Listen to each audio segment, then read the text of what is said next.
Hey guys, welcome to my channel, and today we're going to take a look at another horrible case with you. The Irene Cortez case, an unfortunate accident or a contracted murder of a mother of many. They say a scorned woman is capable of unpredictable and desperate acts, with cold and cruel revenge being the most fearsome.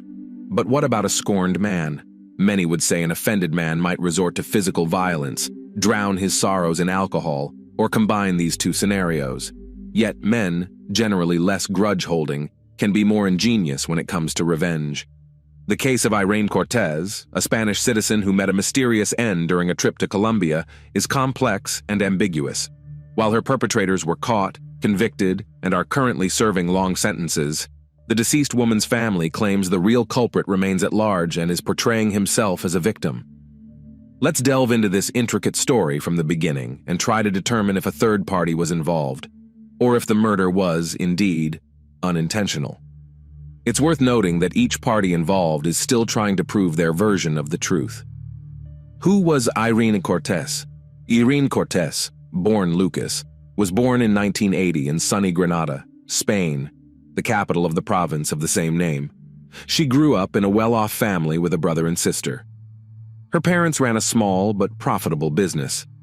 According to some reports, her father passed away early, but her mother, Maria Lucas, took over the business operations, expanded the enterprise, and ensured her children lacked for nothing. Maria's older brother, Uncle Pedro Lucas, was also a significant help.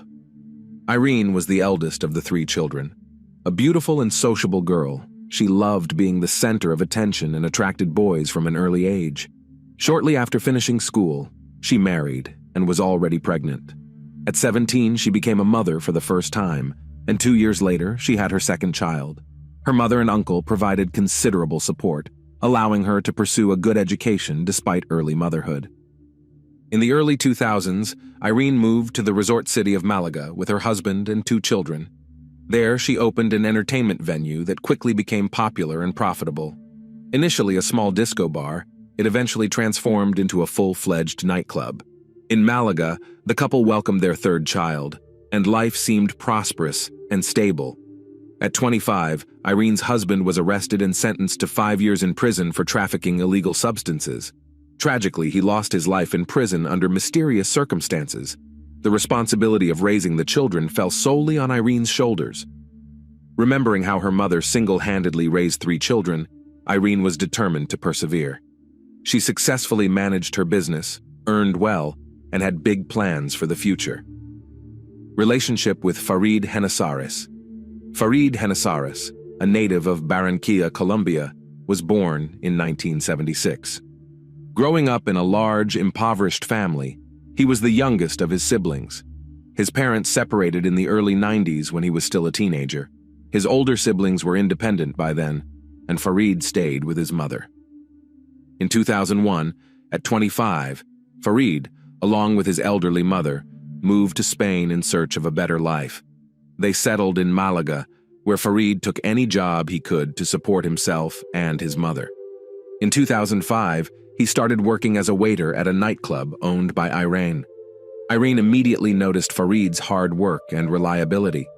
She was also attracted to him, and Farid in turn did his best to please her. At the time, Irene's husband was incarcerated, and she planned to file for divorce but couldn't before her husband's untimely demise. Irene and Farid's employer-employee relationship soon blossomed into romance. Farid wasn't deterred by Irene's 3 children from previous relationships, nor was Irene bothered by Farid's humble background as a waiter whose salary she paid. Within months of starting their relationship, the couple decided to move in together. They settled in Irene's spacious apartment, and soon after, Irene became pregnant with Farid's child. They went on to have 2 children together. It's unclear if they were officially married, but Irene kept her first husband's surname, while the children born with Farid carried the Genesares surname. Imprisonment and infidelity. In 2009, Irene's past seemed to repeat itself. Like her first husband, Farid was arrested for distributing illegal substances and sent to prison. Once again, Irene was left alone, this time with 5 children. Farid was sentenced to 3 years, but served only 1.5, being released early for good behavior and cooperation with the investigation. However, soon after Farid's imprisonment, Irene found solace in the arms of another man and lived with him for those 1.5 years. Farid learned of her infidelity only after his release. Understandably furious, he threatened Irene and her lover and almost attacked the man, narrowly avoiding another legal issue. Eventually, they resolved the matter peacefully. Farid forgave Irene for the sake of their children, and they resumed living together as if there had been no imprisonment or infidelity. Irene's relatives were always skeptical about Farid. Her mother and uncle disapproved of their relationship, suspecting Farid was only interested in Irene's money. Also, Irene's older children from her first marriage never accepted Farid, while the youngest, whom Farid had raised since the child was 2, saw him as a father figure. Fateful trip to Colombia. In early 2011, Irene's husband, Farid, expressed the need to visit his homeland of Colombia due to his father's severe illness. Reportedly, Farid's estranged father was diagnosed with advanced cancer, and his sister in Barranquilla had informed him of the dire situation. Irene, who had long wished to visit Farid's homeland, decided to accompany him. She was eager to meet Farid's father, whom she had never met, and also experience the legendary Barranquilla Carnival, typically held in late February.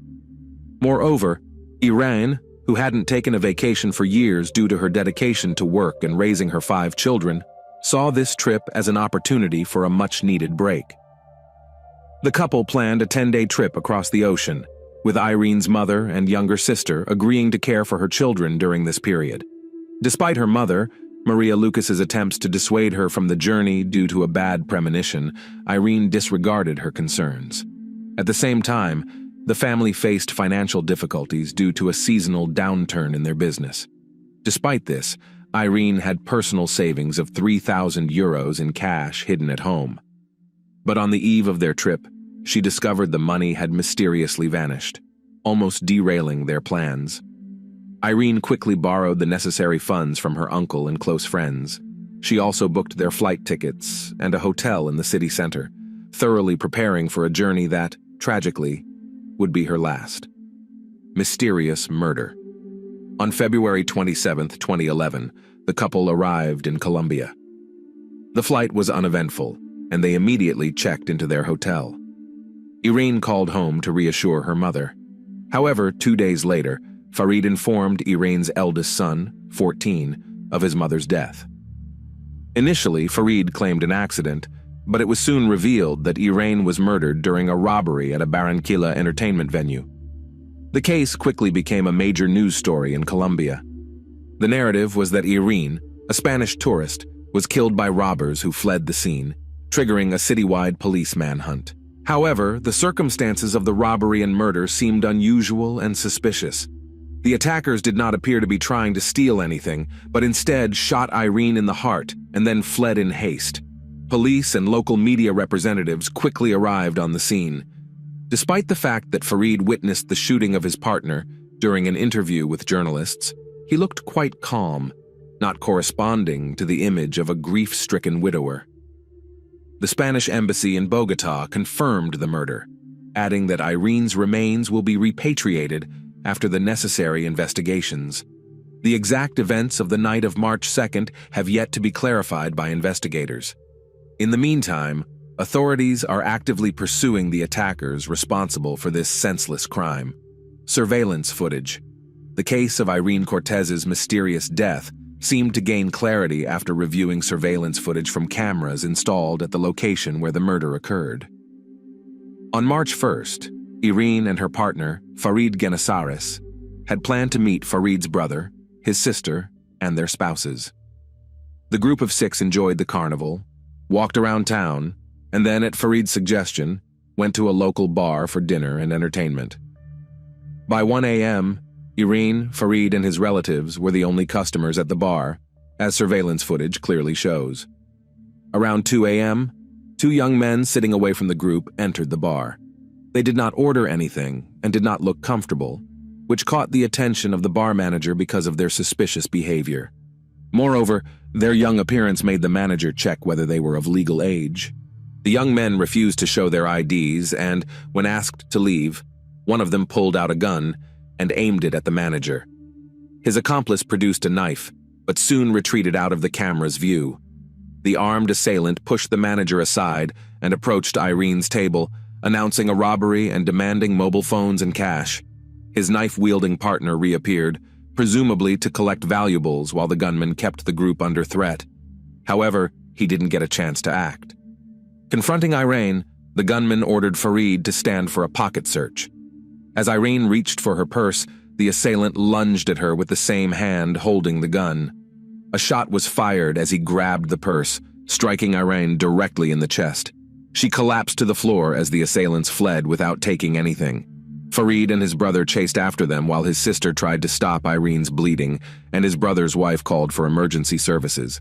Unfortunately, the culprits were too fast to catch. The men returned to the bar, attempting to aid Irene, but it was too late. Emergency responders arrived quickly, yet Irene succumbed to her injuries en route to the hospital, leaving behind a baffling case and a grieving family. The hunt for the perpetrators, arrest and trial. In the wake of the robbery and homicide that took Irene Cortez's life, law enforcement mobilized all available resources. The city was teeming with tourists for the carnival, and ensuring their safety was paramount. A reward of 10 million pesos, about 3,500 euros, was announced for information leading to the culprits. The first suspect, the gunman Brian Dario, was apprehended the next day. He quickly implicated his accomplice, Juan Carlos. Juan, 18, surrendered to authorities, hoping for leniency. During interrogation, Dario claimed dire financial straits, debts, and a sick child in need of costly treatment drove him to the crime, corroborated later by his relatives. He maintained that Irene's shooting was accidental, occurring while trying to snatch her purse. Juan Carlos contended he was an unwitting participant. He said Brian didn't reveal his plans but asked for backup in a job. He claimed to have only a small knife for intimidation, not harm, and left the scene once he realized Brian's intentions. However, surveillance footage contradicted his claims, showing him returning to Brian. With both perpetrators in custody and their confessions, the case appeared solved, with prison sentences looming. The court found Dario guilty of robbery and homicide under aggravating circumstances, sentencing him to 23 years. Carlos received 17 years for complicity in these crimes. Accusations against Farid and new crime details. From the early stages of the investigation, the family of the deceased woman openly accused Farid of orchestrating the murder of his wife. Irene's mother and uncle hired a detective who conducted an independent investigation, gathering additional materials and evidence to hold the man accountable and prove his involvement in the crime. Starting with the earlier mentioned disappearance of 3,000 euros from the hiding place in Cortez's house. According to Maria Lucas, only Farid knew about this money, and he was the only one who could have discreetly taken it. The woman told her daughter about this from the beginning, but she did not want to listen. Now, she believed that her son-in-law used this money to pay Dario to kill his wife. Another weighty argument was the fabricated illness of the man's father, whom he was so eager to visit. It turned out that no cancer diagnosis was made for the elderly parent, and he was quite healthy for his age. Farid concocted this story, making it the main pretext for the trip to Colombia. Also, it was Genesaris who initiated the visit to that fateful establishment. Moreover, he insisted on continuing the feast deep into the night when all the other visitors had long dispersed, and their company was alone in the hall. Further, the detective conducted a detailed analysis of those very recordings from the cameras, giving an assessment of what was happening and making his own conclusions. He noticed that the criminals acted strangely. Juan was clearly scared and, most likely, really did not understand what was happening while Brian approached the company, came up to Farid and raised him, but did not directly threaten him with a gun. It looked like the men knew each other and acted cohesively. Then Farid, strangely, moved behind Irene, who was sitting at the table. When she reached into her bag to get her wallet, the criminal with the gun looked at the man as if waiting for a signal. It's hard to say exactly whether he received any kind of sign, as the victim and her husband were back to the camera. After the shot, the man chased the killer, but, in the expert's opinion, he deliberately let him escape. However, the latter statement can be considered controversial, as Brian was armed with a gun and Farid could reasonably fear for his life. Also in question was the man's behavior after his chosen one was declared dead. He willingly gave interviews to the arrived correspondents, talked about the details of what happened, and, at the same time, did not look too upset or depressed. Another important question: why, after the tragedy, did Genesaris call not Irene's mother, not her uncle, or any of the adult relatives, but dialed the number of her 14-year-old son to tell him about his mother's death? According to Maria Lucas, he wanted to personally inflict pain on the teenager, punishing him for not recognizing the stepfather's authority and treating him disrespectfully. The woman's uncle was the first to dare to give an interview in the press and openly talk about his suspicions and the results of the investigation. Pedro Lucas was sure that Farid planned the trip in advance, essentially luring Irene into a trap. The money stolen from her was used to pay for the services of a hired killer, and after her death, he planned to establish guardianship over the children and take over the business of his deceased wife. Farid's mother did not silently listen to her son being accused of a terrible crime and openly stood up for her offspring.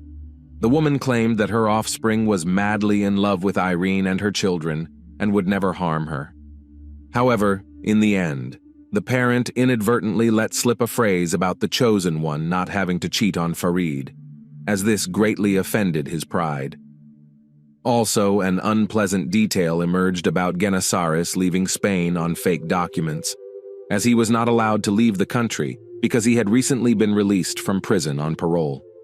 The man himself denied this information, stating that he left legally, and Irene acted as his guarantor. Funeral. Without the widower. 12 days after the tragedy, Irene's body was returned to her native Spain. The funeral was conducted with a closed casket, as the remains had begun to decompose after such an extended period. Hundreds attended the funeral: family, friends, neighbors, and even those who didn't personally know Cortez, but had heard about the resonant story and wanted to express their condolences to the family. The only person missing from the farewell ceremony was Farid, who simply feared returning from Colombia, apprehensive of retribution. Farid claimed that the relatives of his late wife had repeatedly threatened him and his elderly mother. For this reason, before flying back to Spain, he intended to appeal to the authorities to ensure his safety. He sought a protective order to be able to attend the funeral, but his request was denied, and Genesaris decided not to take the risk. In turn, Farid filed a complaint in court against the relatives of his deceased wife, who, he alleged, hindered his return home. However, Maria and Pedro Lucas denied his claims, stating they were most interested in his return to face trial in Spain. Additional court proceedings. With new circumstances and accusations against Farid, an additional investigation and court proceedings were conducted. Dario and Carlos, already serving their sentences in a Colombian prison, were interrogated about their acquaintance with Genesaris and a possible premeditated conspiracy. However, Brian categorically denied this assumption. He continued to insist that the murder was an accidental result of a failed robbery attempt. He claimed he had never seen Farid before, let alone been hired as a hitman for his wife. The accusations indeed seemed to be grasping at straws, with no irrefutable evidence of premeditation or a contract killing, only assumptions and interpretations of the events on the recording. Dario also confessed that he was under the influence of alcohol and prohibited substances that evening, hence his poor recollection of the event's chronology. As for Carlos, he maintained that his friend did not involve him in his plans, and everything that happened in the bar was as shocking to him as it was to those they attacked. Juan appeared to be telling the truth, but Brian's words, who made the fatal shot, raised some doubts. Consider this: he failed to commit the robbery, ended up in prison, but his sick child still received the necessary expensive treatment. Brian claimed that kind-hearted people, learning about his motive, helped him. However, the Lucas family's lawyers tried to prove that the 3,000 euros stolen from Irene, which Farid paid for her murder, were spent on the treatment. Supposedly, Brian agreed to sacrifice himself and go to prison to save his child and secretly pass the money to his wife. This version, however, was never proven, returned to Spain. Only after obtaining a court order that guaranteed his safety did Genesaret decide to return to Spain. Several months had passed since the tragedy, and the media frenzy had subsided. Upon his return, Genesaret claimed to have brought investigation materials proving his innocence in his wife's murder. He cited his main reason for returning as a desire to care for the children he shared with Irene, who had been under the care of the deceased's relatives during his absence. 6 months later, Farid decided to give a major interview in which he revealed that he had lost virtually everything. He was jobless, his passport had been annulled, preventing him from leaving the country, and to add insult to injury, his friends had turned their backs on him, and the mother and uncle of his late wife forbade him from seeing his children. Genesaret repeatedly faced Maria and Pedro Lucas in court. He accused them of threatening him while they attempted to prove his involvement in Irene's murder. However, neither side could substantiate their claims. Ultimately, the children remained in the custody of their grandmother and uncle, and the widower was unable to claim any of his late wife's property. Thanks for watching, guys. Do you think Farid is guilty in the death of his wife? Subscribe to the channel and don't forget to press the bell, not to miss new stories from around the world. See you soon. Take care.